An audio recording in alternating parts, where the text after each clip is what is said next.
Hi everyone, in today's easy tutorial I'm going to show you how to use ChatGPT to write YouTube script outlines.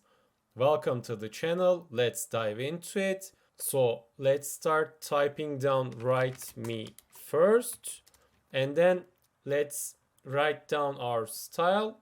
So do you want this to be a script outline for a vlog or an explainer video or a product review?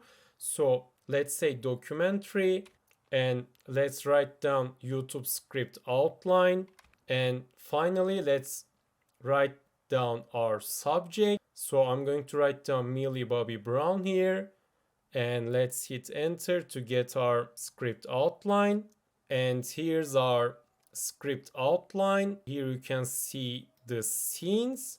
And great thing about that, you can ask follow-up questions regarding to scenes. So let's say family background and let's copy this and paste it into here. And then I'm going to write down, give me some info on that and let's hit enter. And that's basically how to use ChatGPT for YouTube script outlines. If you found this video helpful, tap the like and subscribe buttons to help others to find this video as well. Thank you for watching.